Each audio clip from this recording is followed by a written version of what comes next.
여러분 안녕하십니까? 백운기입니다. 물가가 이거 보통 심상치 않습니다. 3월 소비자 물가가 지난해 대비 3.1% 올라서 2개월 연속 3%대 상승률을 기록했습니다. 사과가 88.2%, 배는 87.8%, 통계를 작성한 이후 최대 폭입니다. 장바구니를 들고 장을 보러 가기조차 겁날 지경인데 대통령이라는 사람은 대파값 875원이 합리적이다 이런 얘기를 해서 서민들의 속을 팍팍 뒤집어 놓습니다. 도대체 할 줄 아는 게 뭡니까? 전두환이는 물가라도 잡았습니다. 우리가 이번 총선에서 이 정권을 심판하려고 하는 것은 우리가 살기 위해서입니다. 이러다 다 죽게 생겼습니다. 국정 운영 능력을 상실한, 아니 국정 능력이라고는 애당초 1도 없는 그런 사람한테 나라를 맡겨놔서 이 지경이 된 것 아닙니까? 총선 결과가 나오는 4월 11일은 대한민국 임시정부 수립 기념일입니다. 참 절묘하지요. 생방송 백운기의 정치 1번지 출발합니다.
정어리몰이 아주 재치있게 가격을 조정했군요. 오늘부터 여러분께 소개해드리는 서해안 자연산 냉동 꽃게가 원래 29,900원인데 무료 배송에 29,875원. 예. 기가 막히네요. 그리고 이채양명주 디퓨저 파란 리본도 4월 10일까지 뒷자리를 875원에 맞춰서 이렇게 드린다고 합니다. 네, 무슨 의미인지 여러분 다 아실 텐데 그래요. 정어리몰이라도 물가에 좀 보탬이 되면 좋지요. 정어리몰 회원도 어제 10,000명을 돌파했다고 하는데요. 인기 제품들도 다 끝자리를 875원으로 맞췄다고 합니다. 네, 여러분 정권 심판하자는 의미에서도 많이 동참해 주시기를 바랍니다. 오늘 함께 하실 세 분 패널 소개합니다. 김유정 전 민주당 의원, 김종욱 전 민주연구원 부원장, 신인규 민심동행 창당 준비원장 오셨습니다. 어서 오십시오. 네, 안녕하세요.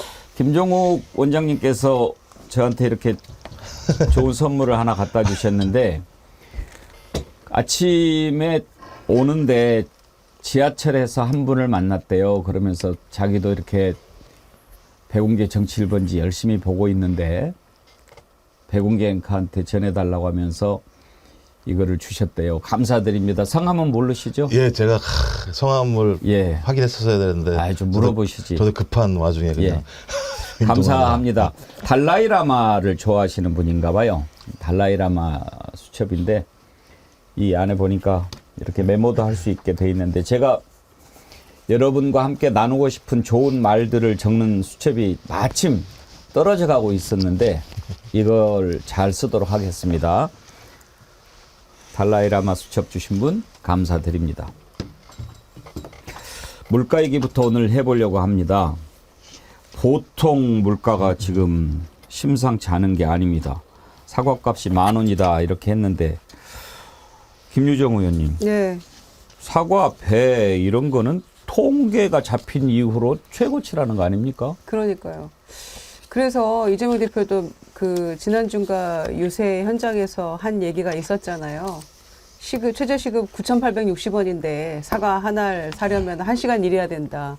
이렇게 되는 거잖아요. 그러니까 제수용품으로 조금 이제 그 좋은 사과 할 때는 10,000원까지도 가는 것 같아요. 그리고 평상시 마트 가서 보면은 한 서너 알이 뭐 한 20,000원 육박하고 실제로 이러거든요. 그러니까 진짜 어마어마하게 비싸서 과일 값은 그래도 과거를 생각하면 조금 풍족하게 먹었던 것 같은데 요즘에는 진짜 엄두가 안 나는 품목 중에 하나가 돼버렸어요. 그런데다가 전에도 말씀드렸습니다마는 삼겹살에 소주 한 잔이 우리 서민들의 애환과 시름을 달래주는 어떤 동반자 같은 느낌의 메뉴였는데 이제는 삼겹살에 소주 한 잔이 그렇게 쉽게 나오지 않고요. 심지어는 소주값도 너무 비싸서 잔술로 1,000원짜리가 이제 나왔다는 거죠. 예. 그런 거 보면은 지금 우리 물가가 어떤 위치에 있는지 알 수 있는 거고, 뭐 심지어는 이제 감자값도 세계 최고라고 하고, 참외 너마저 이게 오늘 경향신문 일면이었거든요. 그러니까 그 정도로 그 생활 밀접한 생필품, 그다음에 과일, 농수산물 이런 것들이 천정부지로 올라가고 있어서 정말 실제로 체감하는 이 주부들은 더 아마 느낄 겁니다. 장도 가끔 보러 가시죠? 아, 전 자주 보죠. 예. 동네 근처 마트에서 주로 보거든요. 큰 마트보다는. 근데 뭐 갈 때마다 확확 달라져 있어가지고 저도 깜짝 놀랄 때가 있거든요. 이 핑계를 이제 뭐 날씨가 안 좋아서 기상 여건이 안 좋아서 대외 여건이 안 좋아서 이제 그런 핑계를 대요. 그런데 이제 저는 좀 어제 뉴스를 보면서 의아한 게 최상목 경제부총리가 하반기에는 안정이 될 거다. 그렇게 전망을 하더라고요. 그 얘기를 한번 들어보실까요?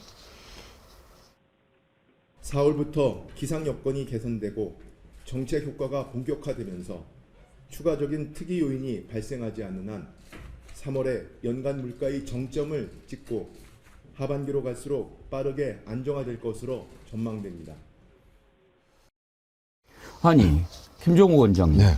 지금 날씨가 안 좋고 대외 여건이 나빠져서 그랬다고 그러는데 그거를 자기들이 바꿀 수 있어요. 무슨 근거로 하반기에 물가가 잡힐 거라는 얘기입니까? 그러니까요. 최상목 저분이 경제라는 분이 기상청에 계신 분인가 봐요. 예를 들면 기상 여건을 바꿀 수 있다라고 상상할 수가 있나요? 이 기후 위기 시대에 기후 위기에 따른 어떤 농촌의 상황 자체가 아주 안 좋은 것이고 일단 이렇게 수급의 문제뿐만 아니라 약간 유통 과정이 되게 큰 거잖아요. 근데 지금 제일 큰 문제를 제가 보니까는 소매가를 돈을 두드러 박아가지고 찍어 누른 거지 않습니까?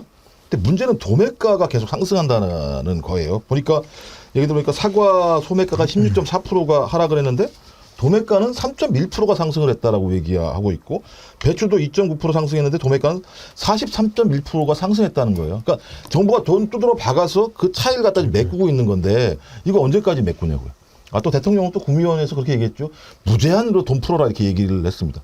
그러니까 앞뒤가 안 맞아요. 뭐 긴축재정 해가지고 재정 건전성 마련하는 정부가 되겠다고 얘기하면서 국무회의에서는 돈 다 그냥 무제한으로 살포해서라도 소매 물가를 잡으라고 하고 있는데 소매 물가는 잡힐지 몰라도 도매 물가가 상승하기 때문에 저는 최상목 장관 말에 따라서 하반기에 물가가 떨어질 가능성은 매우 낮다. 그 정도 상황입니다. 왜냐하면 도매 물가가 올라가게 되면 정부가 거기에 지원하지 않게 되면 당연히 도매가 상승에 따라서 소매가도 상승할 수밖에 없는 측면이 꽤 있기 때문에 저는 진짜 제가 볼 때는 그냥 밑빠진 독에 지금 물 붓기 상황이라는 생각이 들어서 경제에 대한 구조적인 어떤 정책 방향을 바꾸지 않으면 매번 저렇게 국민들한테 거짓말하는 양치기 소년이 될 거라 생각이 듭니다. 지금요 정부가 한다는 게 그러니까 내놓는 정책이라고 하는 게 뭐 하나밖에 없어요. 그냥 긴급으로 자금을 투입하는 거죠. 지난달에도 농축산물 물가 안정을 위해서 1,500원 긴급 투입했는데 대통령도 뭐 정부가 장마건이 물가가 안정되고 국민이 체감할 수 있을 때까지 긴급 농축산물 가격 안정 자금을 무제한 무기한으로 투입하고 돈이 그렇게 있어요?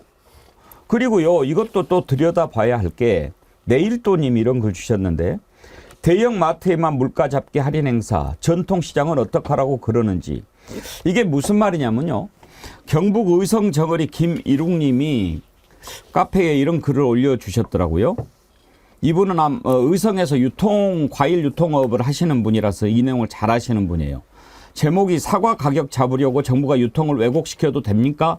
이렇게 글을 올리셨는데 요지는 이런 겁니다. 지금 이렇게 긴급 자금을 투입하는데 다 대형마트를 중심으로 한다는 거예요. 그래서 875원 얘기도 나오는 겁니다.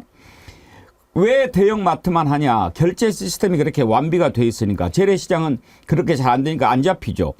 그래서 공적 자금을 투입하면 투명하게 관리하기 위해서는 그런 게 딱 보이는 대기업 대형마트를 중심으로 할 수밖에 없겠죠. 그러다 보면 어떻게 됩니까? 재래시장은 더 비싸고 공적 자금이 투입되는 곳은 싸고 그러면 어디로 가겠습니까? 대형마트로 가죠. 재래시장 죽는 거예요. 이게 대책입니까?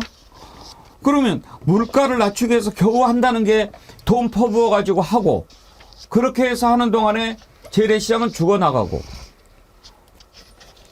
아니 신인규 위원장님 이게 무슨 정책입니까?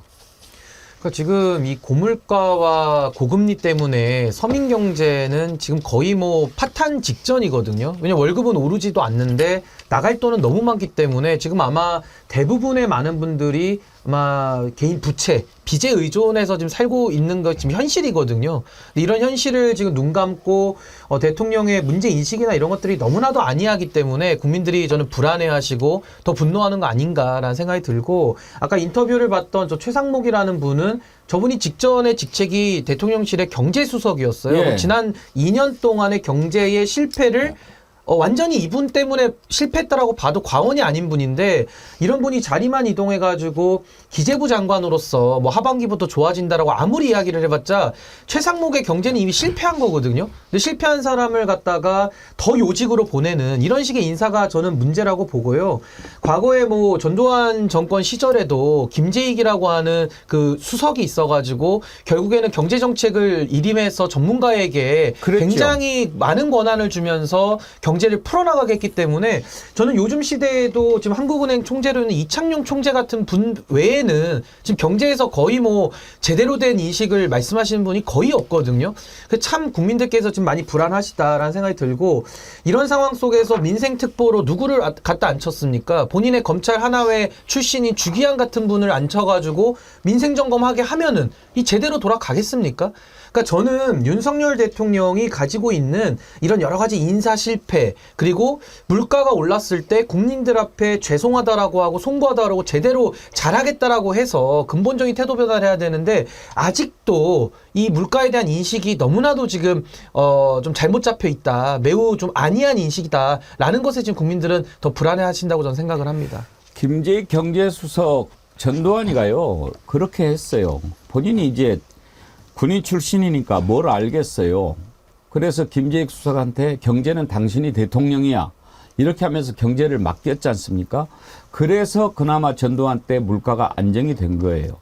모르면 모른다고 인정하면 그나마 나은 거죠. 그런데 지금 대통령은 인정을 안 해요.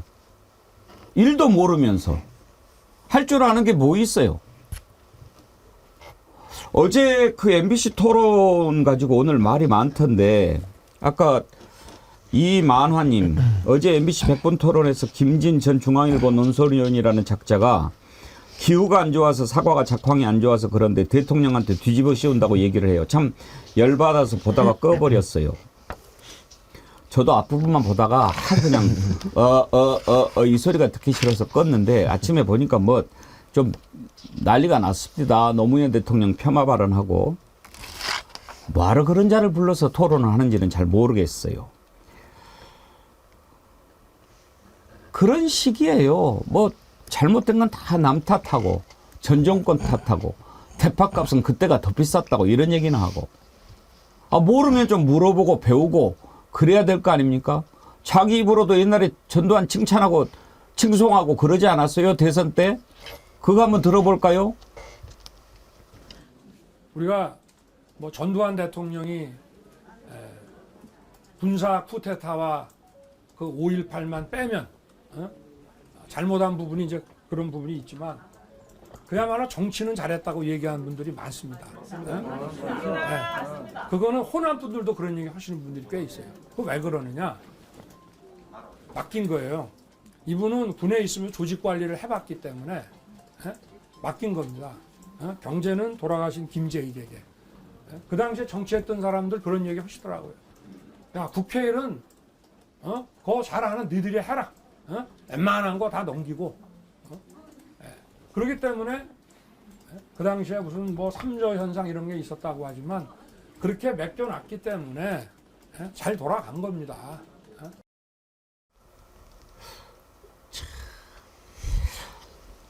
김유정 의원님 맨날 개콘에 그거 생각이 나요. 그걸 아는 놈이 고래?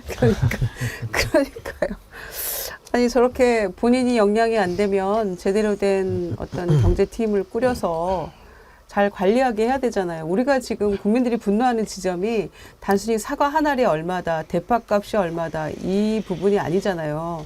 그거를 뭐 조금 그럼 대파값 조금 내려가고 사과값이 조금 내려가면 그럼 문제가 풀립니까? 그 얘기가 아니고 집권 3년 차에 접어든 이 정권이 어떻게 이렇게 민생을 모르고 물가 관리를 제대로 할 의지도 역량도 안 되느냐는 그 부분에 대해서 분노에 차 있는 거잖아요.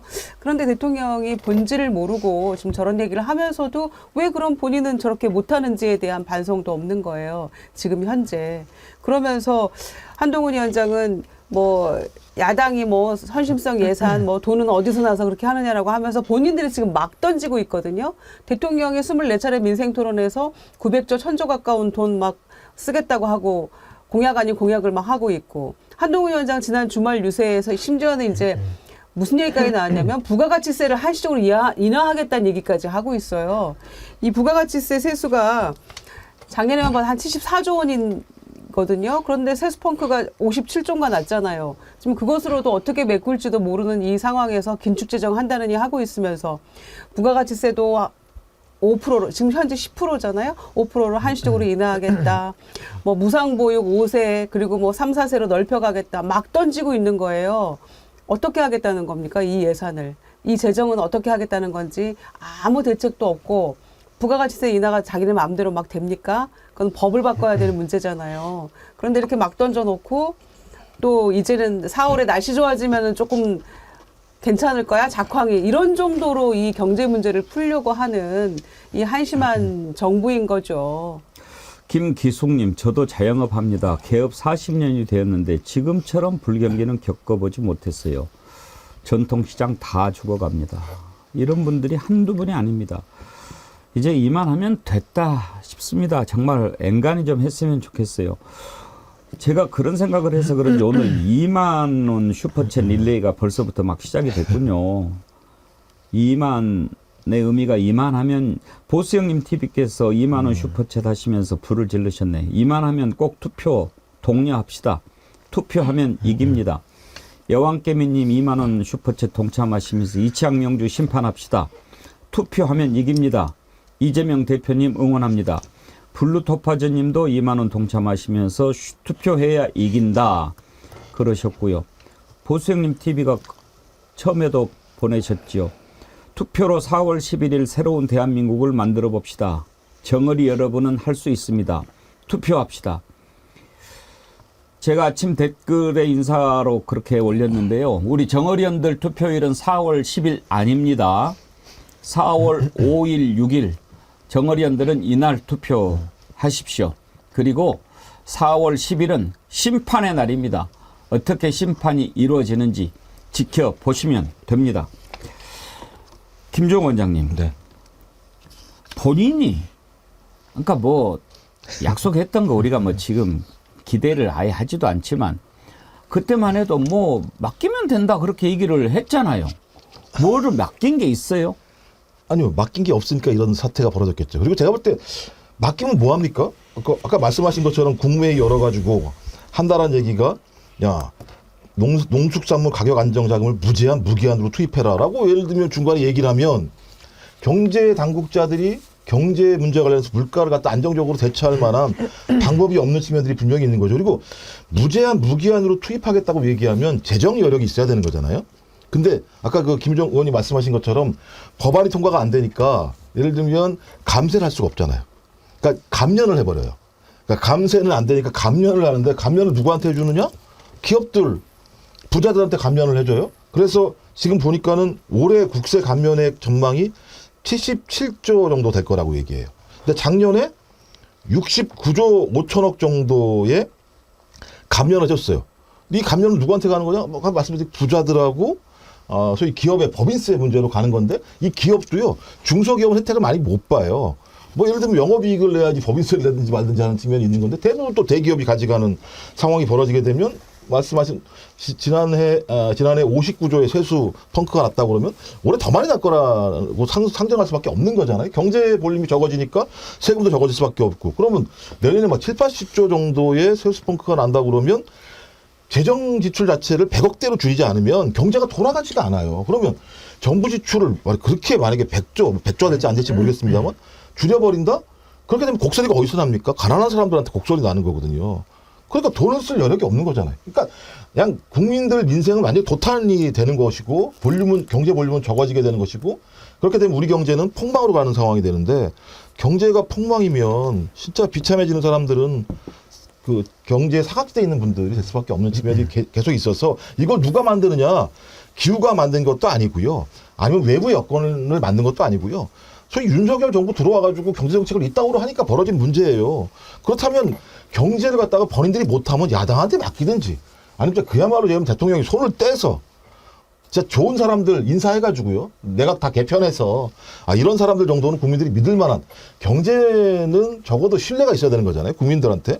그런 것도 안 하면서 올 하반기에 좋아질 거라고 저는 얘기를 하고 있는 건 제가 볼 때 4월 10일만 빨리 지나가라 이런 것 같아요. 제가 볼 때 4월 10일 가면 이런 얘기 안 할 것 같아요. 아니 진짜 맡겨도 맡길 놈한테 맡겨야죠. 전두환이가 김재익 수석한테 맡겼잖아요. 근데 아까 우리 신인규 위원장님 지적했듯이 민생특보라고 해가지고 검찰 사무관 출신을 갖다가 민생특보로 앉혀요. 이게 뭡니까? 이거는요.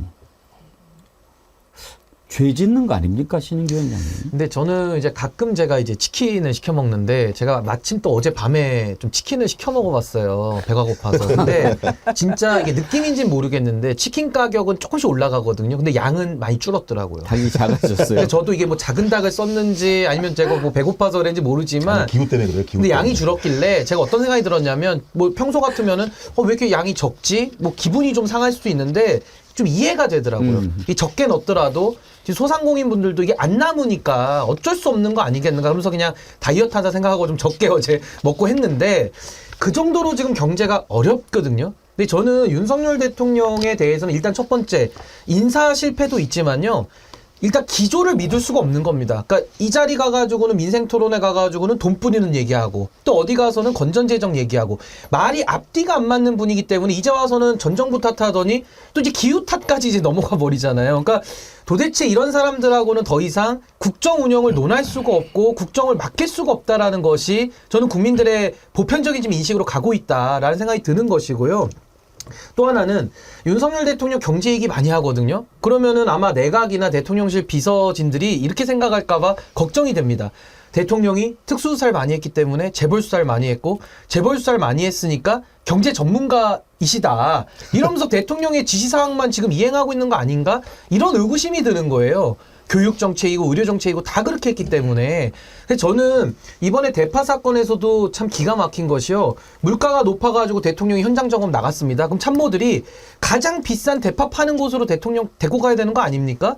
근데 어떻게 할인을 다 끼워 맞춰가지고 말도 안 되는 가격에 팔고 있는 곳으로 가가지고 물가가 합리적이다 이런 발언이 나오도록 하니까 지금 뭐 농림부 장관이든 뭐든 다 지금 내각이 이상한 상황으로 지금 국민들 눈에는 보이는 겁니다. 그래서 저는 지금 이 정부에 대해서는 더 이상 한국 경제를 맡겨놓을 더 이상의 저는 이제 믿음이나 신뢰는 다 깨어져 버렸다라고 생각을 합니다. 예, 그거밖에 없어요. 아니, 근데 그 농협 하나로마트 현장에 농림부 장관도 같이 가고 같이 갔죠. 다 같이 갔잖아요.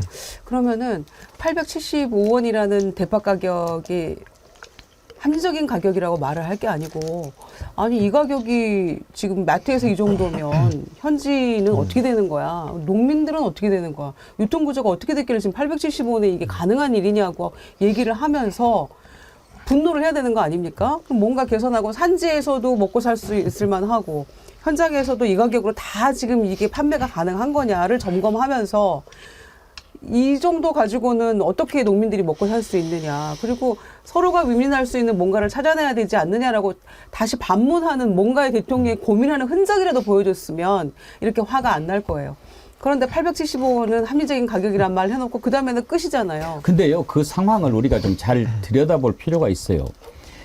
지금 이제 875원 보도했다고 MBC를 잡아 조지려고 하는데, 국민의힘이 또 했다며요. 예, 고발을 했다고 그러는데, 그 전체를 다 들어보라고 그러더라고요. 다 들어보면 대통령한테 설명을 해요.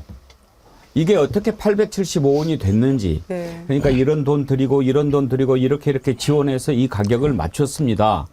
그 말을 제대로 이해를 못한 거예요. 아, 그래서 이렇게 된 거군요.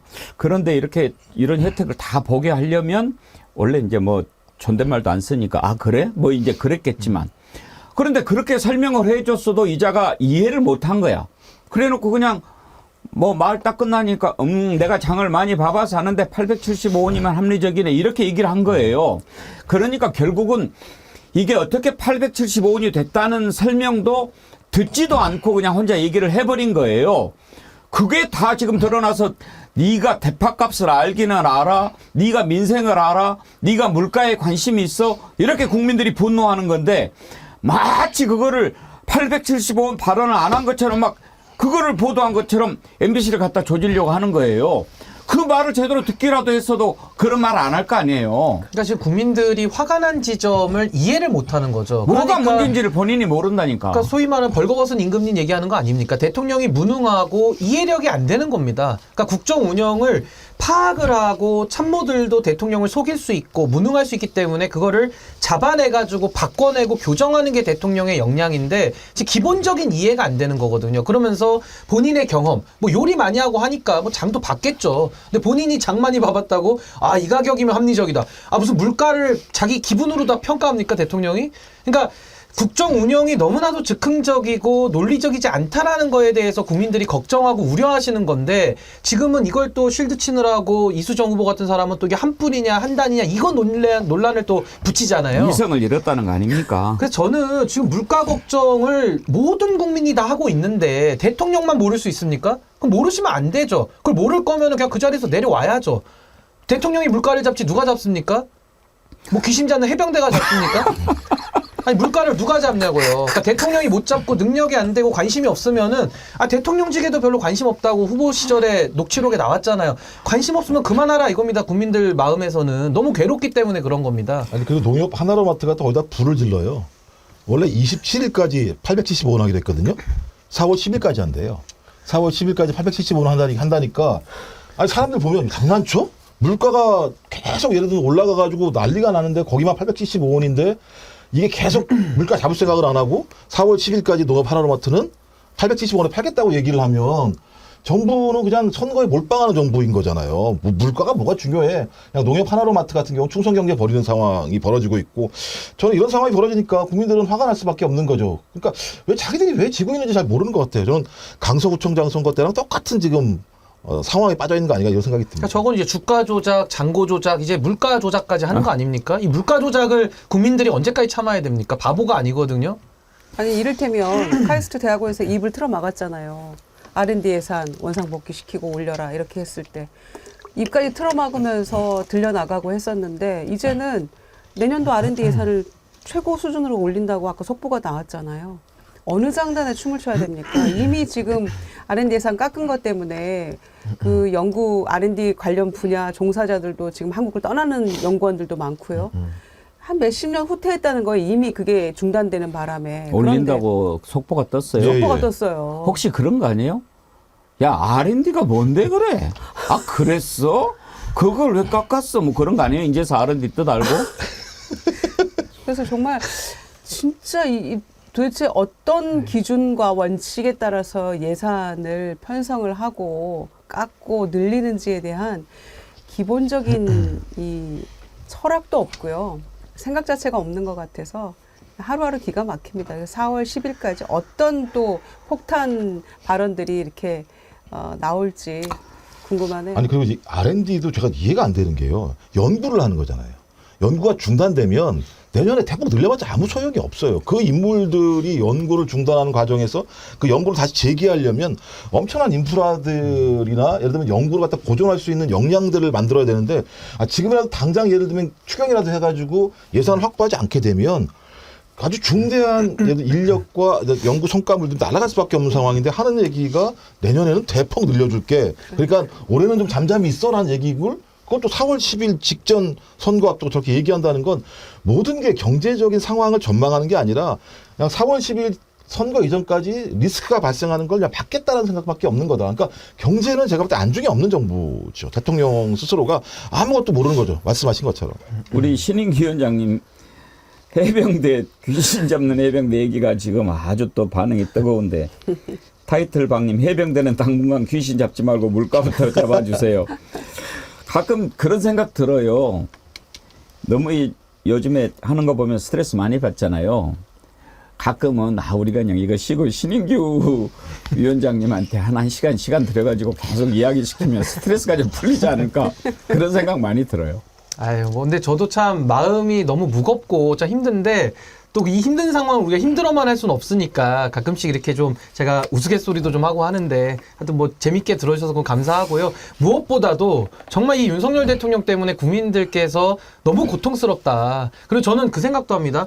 대통령이 만지는 데마다 지금 다 망가지고 있거든요. 맞아요. 그러니까 제발 아무것도 하지 말아라. 우리가 얼음땡 하듯이 그냥 얼음 해가지고 움직이지 말고 아무것도 하지 말아라. 이게 지금 국민들의 뜻 아니겠는가라는 생각이 맞아요. 듭니다. 그래서 내가 한동훈이 맨날 뭐 하게 해주세요. 그래서 아니 그냥 안 하면 좋겠다니까.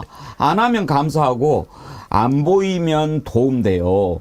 어제도 제가 말씀드렸잖아요. 윤석열, 김건희 안 보일 때 지지율이 조금 올랐다니까요. 그 가만히 그냥 자빠져 있지. 거기서 또 못 참고 나와서 875원 얘기했다가 이 난리가 난 거 아닙니까? 그래서 좀 제발 좀 잠수 좀 타라고. 그래서 그랬는데 또 혼자 나와서 50분간 또 떠들어요. 아니 그러니까 숨어 있기 위해서 한동훈 위원장을 전면에 내세운 건데 다시 지금 선거 앞두고 임박해서 대통령이 전면에 스스로 등장을 해버렸어요. 대파 소동도 그렇고 50분 담화도 그렇고. 그러니까 저는 도저히 이해가 안 되는 게 이제 오늘 밤 자정까지 했던 여론조사 결과까지만 공표가 가능한 거잖아요.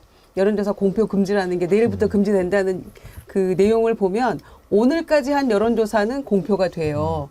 그런데 내일부터 자체적으로든 뭐 어디서든 막 돌려보는 거 아니겠습니까? 또 선거 임박해서는. 그런데 그거는 공표가 안 되는 거예요. 그러니까 오늘까지 했던 여론조사를 기반으로 해서 우리가 남은 일주일 동안에는 그때 했던 거 이러면서 이렇게 지금 판세가 이렇습니다 정도까지가 얘기할 수 있는 거예요. 자, 그러면 어제 오늘 열심히 막 돌렸을 거 아닙니까? 여론조사를. 그러면 대통령이 지금 월요일 날 담화를 발표를 했어요.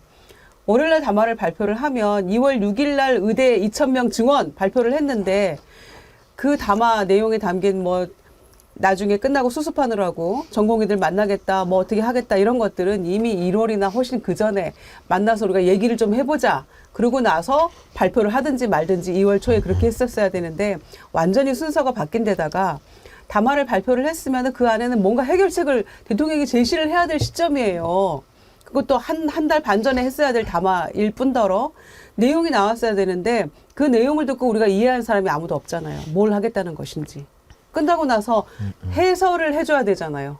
수석들이 정책실장이 나오고 또 홍보수석이 나와서 사실 대통령 말은 이런 거였습니다라고 해설을 해줘야 돼요. 그건 사실 사기예요. 그렇죠. 그렇게 말하지도 않았는데 그런 그렇게 상황이니까. 해석해요. 심지어 그 해석을 해줄 겁니다. 아까 그런 그 해석을 하더라고요. 거기에 대해서. 뭐라고 해석해야 돼요? 아니, 그러니까 그냥 아까 제가 대기실에서 그냥 농담 비슷하게 했는 네. 게, 그러니까 모든 일이라는 게 일머리가 있어야 되잖아요. 뭐 회사를 다니든 장사를 하든. 그럼 순서대로 해야 되는데, 우리 윤석열 대통령은 모든 걸 다 뒤죽박죽 거꾸로 하는 거예요. 단 하나의 예외도 없이.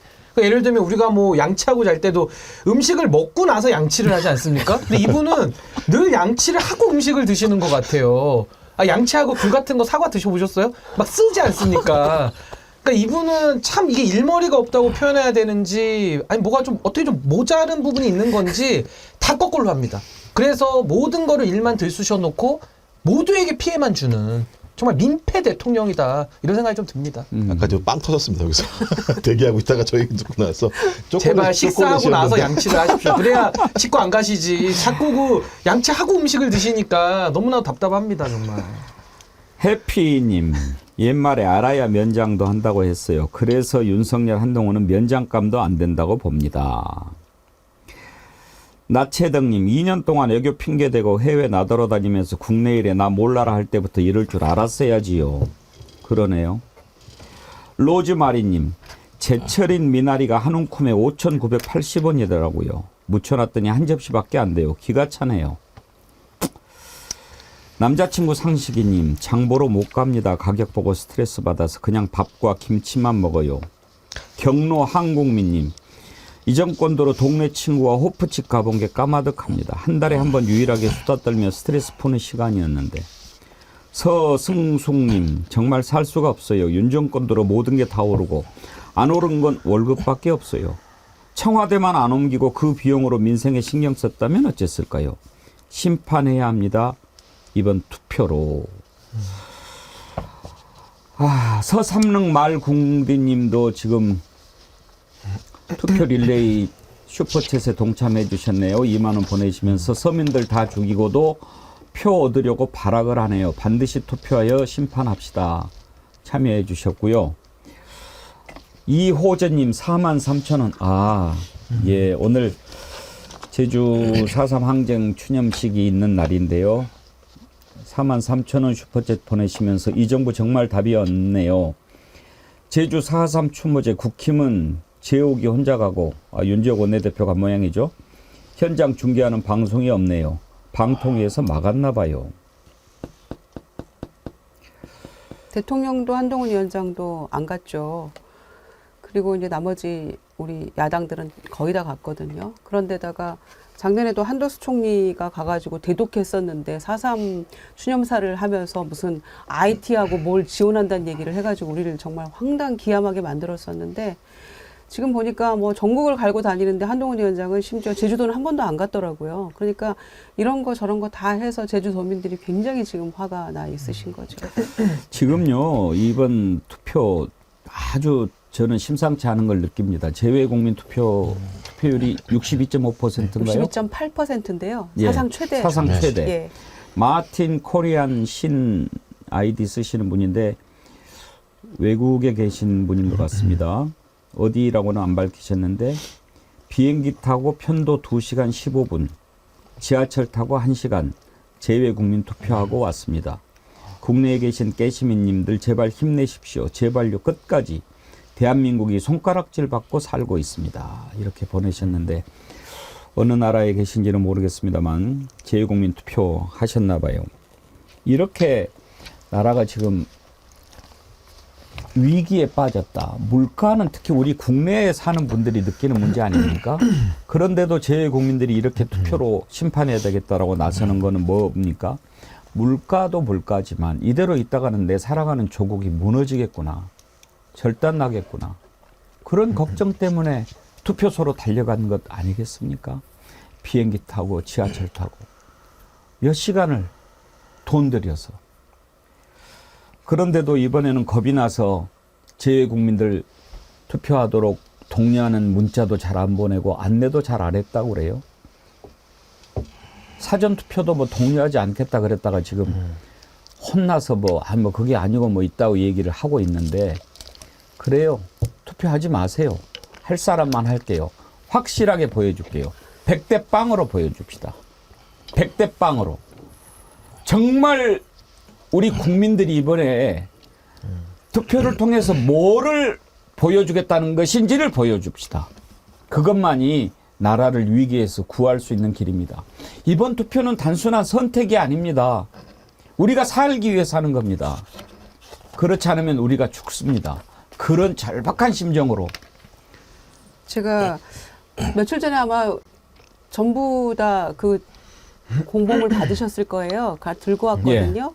그러니까 이제 각 지역의 본인 지역구에 해당하는 이제 지역구 후보들 플러스 정당 비례대표 공보물들. 이번에 뭐 비례대표 후보 낸 정당이 뭐 38개인가 그러니까 어마어마하게 길죠. 57.1cm인가 그런데 제가 시간이 없어서 못 보다가 예. 어젯밤에 봤는데 이게 더불어민주연합 공보물이거든요. 예. 그래서 일석삼조. 일삼. 예. 그런데 여기 한 장을 넘기면 바로 이채양명주가 떠요. 오. 이게 이채양명주 심판본부가 생겼잖아요. 예. 선대위에. 예. 그런데 저희 비례대표 공보물에도 이채양명주가 한 장을 넘기면 바로 나옵니다. 민주당 공보물에 윤석열이가 나오네. 이채양명주의 주역 아닙니까? 그러니까 이게 살짝 예. 나오고요. 이거 보면서 제가 우리 정어리원들이 참 큰일 하셨다 이런 생각 들었는데 네. 꼼꼼하게 좀 읽어보시고 일석삼조 이번에 해야죠. 정권 심판, 민주 승리, 민생 회복.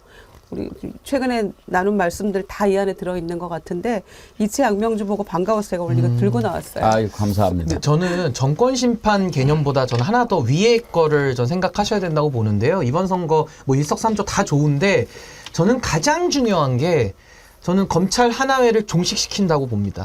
이번 선거를 통해서. 예. 저는 이 검찰, 제가 윤석열 정권 들어와서 기분 나쁜 때가 한두 번이 아니었지만 가장 제가 기분이 안 좋아서 잠을 못 이뤘던 때가요.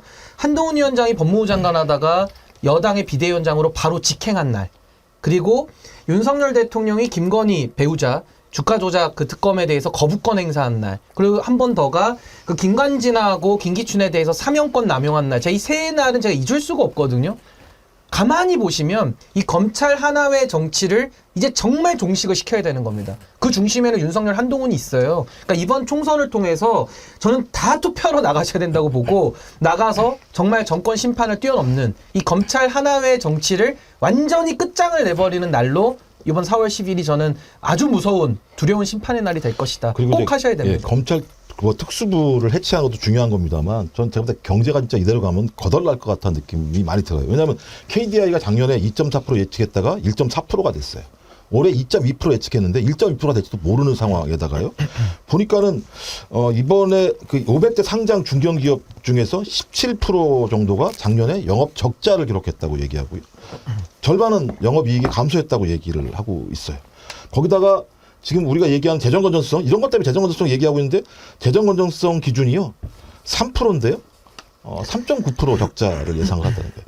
그러니까 건전한 재정을 위해서 소위 지출을 줄였는데 결론적으로 아무것도 달성되지 않은 상황이고 이것 때문에 중견기업들의 영업이익들은 줄거나 아니면 적자가 발생하게 되고 세수가 감소하게 되면 지출이 감소하게 되고 정부가 지출을 하지 않게 되니까 경제성장률은 더 떨어지게 되는 악순환이 계속 벌어지게 되면 제가 볼 때 경제가 폭망하는 거거든요. 그런 식으로. 그러니까 말씀하신 것처럼 검찰의 특수부를 해체해서 소위 제대로 된 공권력을 만드는 것도 중요합니다만 이대로 가면 민생이 완전히 깨져버리는 상황이기 때문에 절박하다. 이건 예를 들면 무슨 뭐 응징의 차원을 넘어서서 국민들의 삶의 문제가 위태롭기 때문에 스스로를 위해서라도 제가 볼 때 투표하셔가지고 그 국가의 정책 방향들을 바꿔내지 않으면 안 되는 절체절명의 선거라는 생각이 듭니다. 근데 이걸 이제 법적인 용어로는 국민 대저항권이라고 해요. 그러니까 예. 저항권을 우리가 여러 가지 형태로 행사할 수 있는데 이 투표는 시민의 권리고요.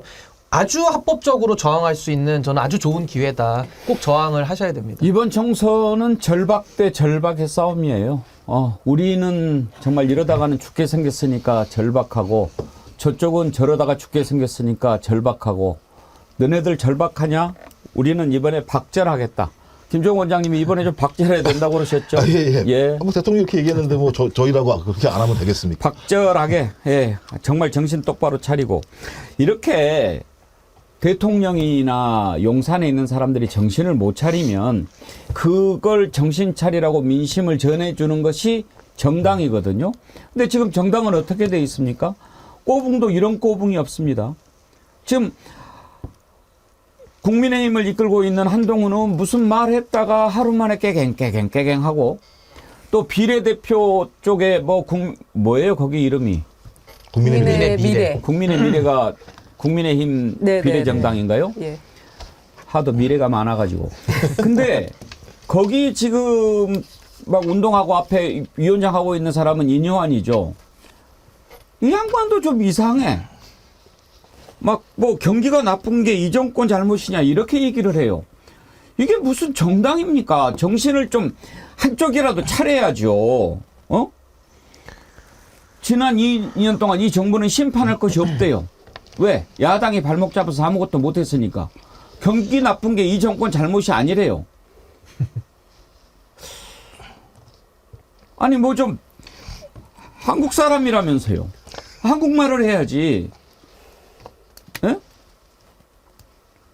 어디 가서 전라도라는 얘기 좀 안 했으면 좋겠어요. 한동훈이요. 뭐라고 그랬어요? 어저께 그저께 이게 내 책임이냐고 그래요. 그랬다가 하루 만에 혼났는지 깨졌는지 내 책임이라고 이제 또 다시 바꾸는데 이건 또 무슨 쏘알랍니까? 맨 처음에 내 책임 아니라고 얘기했던 것부터 한번 다시 들어볼까요? 우리 정부가 여러분의 눈높이에 부족한 것 있을 겁니다. 그렇죠? 제가 100일도 안 됐습니다. 그렇지만 그 책임 저한테 있지는 않지 않습니까? 여러분, 제가 여러분이 부족하다고 말씀하시면 이 97일 동안 어떻게든 바꾸지 않았습니까? 제가 여러분이 부족한 사람이다, 바꿔야 한다 그러면 어떻게든 제가 큰 상처를 입더라도 바꾸지 않았습니까? 저는 앞으로도 여러분이 원하시면 그렇게 할 겁니다. 그러니까 저희에게 기회를 한번 주십시오. 그리고 아무리 만족하지 못하시는 일이 있다 하더라도 범죄자들은 아니지 않습니까? 뭐 구연동화 하고 있냐? 저게 본인- 부산이거든요. 부산에서 만우절날 한 거라서 그건 뻥이었던가요? 자, 그랬다가 갑자기 제 책임입니다. 어디 가서 깨졌을까요? 일단 그 얘기 들어보시죠. 뭉치면 살고 흩어지면 죽습니다. 그런데 제가 죽거나 정용선이 죽는 게 아닙니다. 우리 대한민국이 죽습니다. 우리는 정말 역사적인 결정을 앞에 두고 있습니다. 여러분, 잘못이 있고 문제가 있다면 그 책임은 모두 저에게 있습니다. 그냥 저에게만 그런 얘기를 하십시오. 지금 중요한 건 앞뒤 계산하고 나중 생각할 때가 아닙니다. 지금 이 운명의 결전 앞에서 우리 힘을 모으고 선량한 시민들께 희망을 드리는 겁니다. 여러분, 우리가 이길 수 있습니다. 우리가 이길 수 있습니다. 신인규 위원장님 왜 바뀐 것 같아요? 아니 근데 말이라는 걸 하루 만에 저렇게 바꾸는 거는 좀 너무하지 않습니까? 그러니까 전날에는 자기에게 책임 없는 거라면서 좀 이렇게 이야기를 하다가 그것도 비판 많이 받았죠. 아니 당신이 법무부 장관까지 지냈고 이 정권의 황태자 2인자인데 뭔 소리 하냐 이랬더니 또 하루 만에 말을 바꿔가지고 또 책임이 있다 이렇게 얘기하는 것도 참 너무 국민을 우습게 본다는 생각이 들고 뭐 97일 동안 지금 자기 잘했다는 거 아닙니까? 어디 한동훈 위원장 미국 갔다 왔어요? 97일 동안? 외국 갔다 온 겁니까? 아니 자기가 97일 동안 한 걸 국민들이 다 지켜봤는데 무슨 뭐 정부를 통제하고 정부를 바꿔내고 성과를 자랑하는데 구체적인 게 없지 않습니까? 아마 이종석 그 호주 대사로 갔다가 이제 사표 쓴 피의자 이종석에 대한 사건 아마 기억하면서 저러는 것 같은데 원래 임명을 해서는 안 되는 사람 임명한 거 아닙니까? 거기다가 귀국했다고 해서 해결된 것도 아닌데 지금 그런 식으로 성과 포장해가지고 국민들 앞에 우리를 뽑아달라? 어떤 국민이 표를 줍니까? 거기다 저는 한동훈 위원장이 요즘 연설 이렇게 쭉 지켜보면요. 저도 뭐 들을 내용은 없지만 가끔 이제 들어보거든요. 그러면은 늘 불안하냐고 물어봐요. 그러니까 본인들도 불안한 겁니다. 불안하니까 늘 불안하다고 물어보다가 본인들의 성과를 내세울 게 없으니까 결국에는 한동훈을 믿어주세요 이럽니다. 거의 뭐 이제는 종교의 영역으로 좀 넘어가고 있기 때문에 믿음을 갖고 한번 해보십시오. 4월 10일 날 기도해가지고 표가 나오는지 저도 한번 그 기적을 한번 지켜보겠습니다. 저도 어떻게 되는지. 신인규 변호사 다음에 얘기를 하면 난감해요. 어떻게 얘기를 해야 되지? 이거 참 빨리빨리 미리 치고 나가야 되나 이런 생각이 들기도 하는데 말씀하신 것처럼 뭐 예를 들면 범죄자가 안 된다고 얘기하면 아니 범죄자를 호주로 보낸 대통령에 대해 요구를 하는 겁니까? 그러니까 매번 이런 일인 거예요. 자기가 얘기를 했는데 결론적으로 대통령실에서 저게 왜 우리가 치는 거야? 라는 얘기를 듣는 상황이 반복적으로 벌어지는 거죠. 전 그래서 제가 볼 때는 윤, 한, 인 이 세 사람은 내국 카르텔이다. 이런 생각이 들어요. 그러니까 이 세 사람이 나올 때마다 예를 들면 국민들 화나게 하는 건데 되게 재밌는 건 인요한 위원장이라는 사람이 미국에서 트럼프 대통령이 당선돼서 들어오면 한판 붙어야 한다. 그러니까 윤석열 대통령은 중국이랑 한판 붙어가지고 반도체 산업 완전히 작살나가지고 우리 경제 폭망하게 만들어냈어요. 왜냐하면 2022년 대비 2024년도 중국 총수출이 10.5%가 줄었거든요. 근데 반도체는 20.1%가 줄어버렸어요. 그러니까 중국이랑 대차게 싸워가지고 경제 폭망했더니 이제는 트럼프가 되면 이뇨한 위원장이 윤석열 대통령 보고 한판 붙으라는 얘기를 해요. 한미동맹 깨고 한중관계 깨고 그럼 우리 사회가 좋아지겠습니까? 제가 볼 때는 완전히 나라 말아먹는 우리 이거 갖다 이제 매국노라고 표현하잖아요. 이게 매국 행위를 하는 거거든요. 근데 이런 얘기를 저 같으면 몰래 술 먹으면서 얘기할 수 있는 내용이지 어떻게 저렇게 대놓고 다니면서 동네방네 떠들고 다니는지 좀 그런 사고를 가지고 있는 사람을 어떻게 선대위원장을 앉히는지 전 제가 볼 땐 저 사람들의 머리는 누구를 위해서 존재하는가, 그러니까 국민을 위해 존재하는가, 뭘 위해 존재하는 건지에 대한 저는 진짜 이게 진짜 거의 알 수 없는 아포리아 같은 느낌이 들어요. 난제예요, 난제. 이게 두 사람이 깨갱했잖아요. 마포구의 함은경 후보하고 예. 한동훈 위원장이 깨갱한 거예요. 같은 날 일어난 일이었거든요.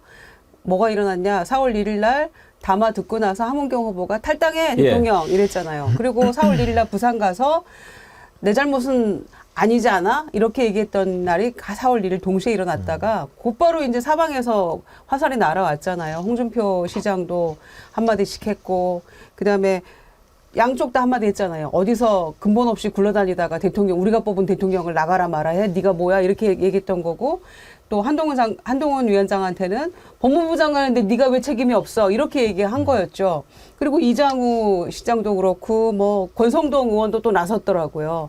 그러니까 다들 한마디씩 하니까 둘 다 동시에 깨갱해 버렸는데 하루도 채 못 가서 말 뒤집을 거를 지금 이 중요한 선거를 목전에 두고 국민들에게 어떤 진정성도 보이지 못하는 후보와 위원장 아닙니까? 그러니까 심판의 날만 기다리고 있을 수밖에 없는 것인데 그 내부에서도 지금 다른 후보들도 그 대통령의 담화를 보고 다 같은 마음 아니었겠습니까? 함은경 후보랑 같은 마음이었을 거예요. 대통령이 제발 좀 도와주거나 가만히만 있어도 좋겠다라는 마음은 다 똑같았을 건데 이렇게 또 당하는 거 보니까 다들 입 다물고 체념하고 있는 거라고 생각하는데요. 어떻게 이렇게 하루아침에 말을 뒤집습니까?